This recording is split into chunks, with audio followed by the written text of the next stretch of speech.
A famous black pianist on tour in the Deep South needed a driver and security, so he hired a tough-talking bouncer from an Italian-American neighborhood in the Bronx. Will their friendship blossom naturally in an era where racial discrimination is rampant? Hello and welcome to our channel. Today, let's recap and review the real-life drama film Green Book. Let's check it out. Tony Vallelonga works as a bouncer in the Bronx at Copacabana, New York's biggest nightclub. He saw one of the wealthiest and most powerful men in New York City about to enter the club and leave his favorite hat with a female clerk. The man told her to keep his favorite hat and said that if the club lost it, he would burn it. To cut a long story short, the man was shocked that the club had lost his hat when he asked for it back as he was about to leave. He was so angry that he threatened to set the club on fire if they didn't find his hat by tomorrow. When the club owner heard this, he said Copacabana would be closed until they resolved the issue. Knowing that the club was closed, Tony, who turned out to be the hat thief, went to the customer and returned the hat. He tells a story in which he takes the cap from a thief, but the thief manages to escape. Because Tony returned his hat, the customer gave him some money. Tony then returned to his home, which he shared with his wife, Dolores, and their 2 sons. The next day, Tony notices his wife using their glasses to serve drinks to 2 black plumbers. He threw away the glasses they were using as soon as the 2 left the house. At that time, racism in the US was at a pretty bad level because there were no laws about how people of different races and ethnicities should be treated equally.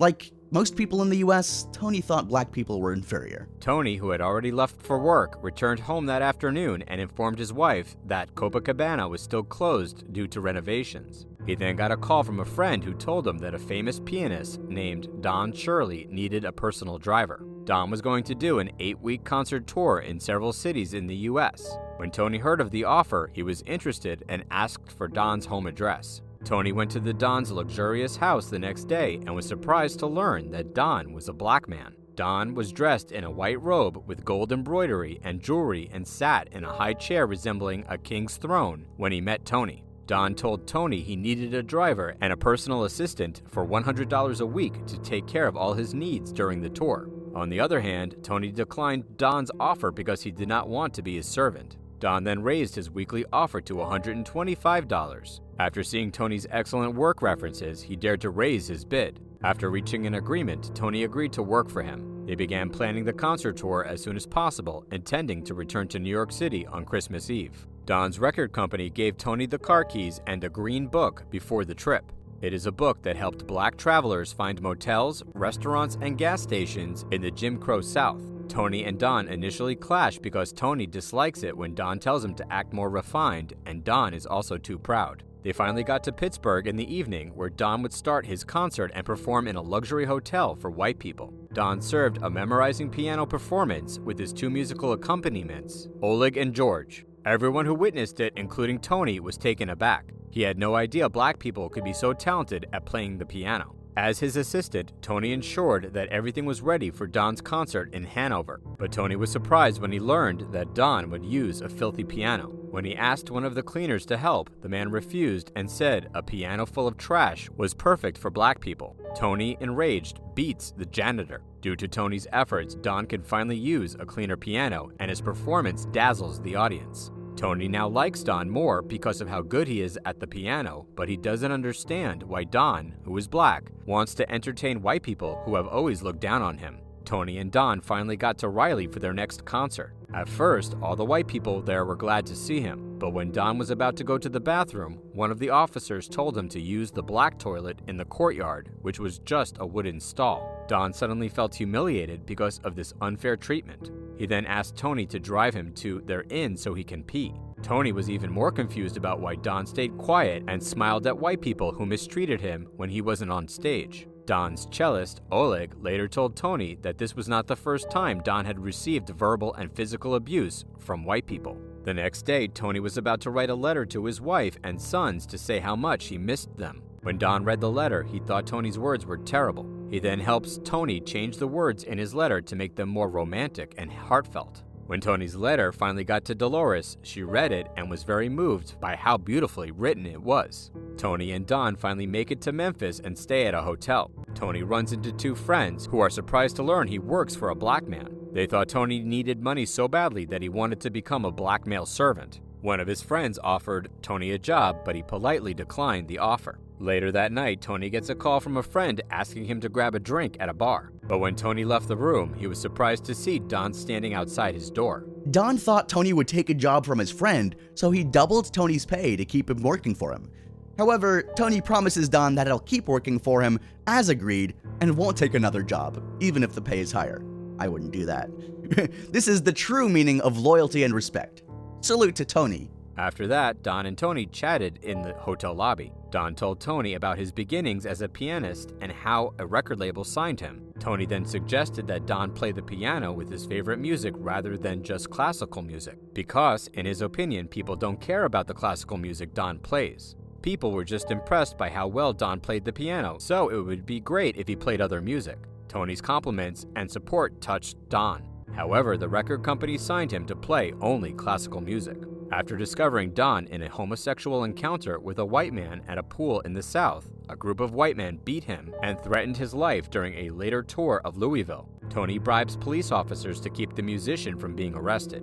One night, while driving through Mississippi, their car was stopped by police officers on patrol. The cops believe Don is a wanted criminal and Tony is an accomplice. Tony was angry, so he immediately punched one of the police officers, which led to their arrest. Don asked to talk to his lawyer, but instead he called the U.S. Attorney General, Robert F. Kennedy. Kennedy pressured the governor and the police officers to let them go. As they travel, Don tells Tony that he has to call the Attorney General, the younger brother of the President of the United States, to get them out of jail. At first, they were just arguing, but when Tony said that Don was a wealthy black man with a perfect life, Don got angry and got out of the car. Tony then chases Don, who becomes enraged and tells Tony that he knows nothing about him or his life. Don said that, despite being rich, he had always felt lonely and alone. White people looked down on him, and a few of his people thought he was a white flatterer and accomplice. He had no true friends. After hearing the musician's heartfelt speech, Tony couldn't help but apologize to Don. After that, they got back in their car and left. On the night of the tour's last show in Birmingham, Don experienced discrimination again because he had to use the janitor's room as his dressing room. On the other hand, his two white musicians had more appropriate and luxurious space. Don tries to be more patient and didn't want to make a big deal out of minor issues. Tony decides to go to dinner first, followed by Oleg and George. Don wants to join them, but one of the servers stops him and tells him that black people are not allowed in the dining room. When Tony heard this, he stepped in and tried to talk to the restaurant manager. But the restaurant manager wouldn't let Don eat in a room for white people, even though he threatened to cancel his concert there. Tony was about to punch the restaurant manager for insulting Don. But Don stopped him and told Tony to keep the show going. Tony looks upset when Don says this, but he decides that Don should cancel the concert.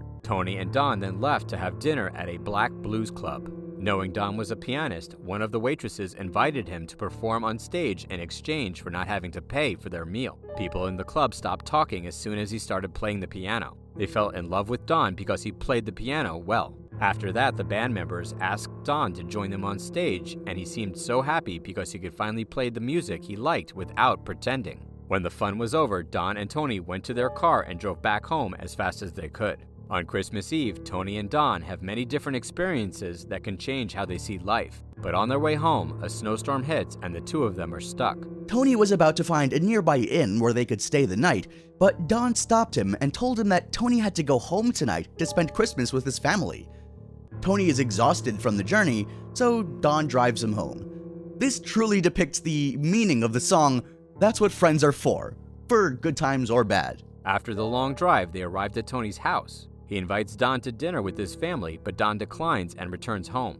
When Don gets home, he sits alone and mulls over Tony's advice, telling him to do whatever he wants to be happy. He then decides to pay a visit to Tony's house, where Tony's extended family warmly welcomes him. Tony's family thought Don was good because he changed Tony's racist attitude toward black men. Dolores saw Don coming, hugged him, and thanked him for helping Tony write her a love letter. The end credits show actual photos of the characters and say that Don went on tour, wrote songs, and recorded them. Tony, meanwhile, went back to work at Copacabana.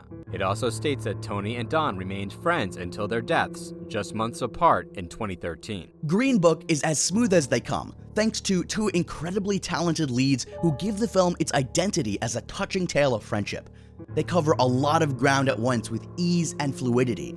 The movie has a lighthearted, entertaining tone, even though it deals with some serious issues because of the excellent screenplay, and the thoughtful way the characters interact. This film was decisive and it embodied thought-provoking subject matter.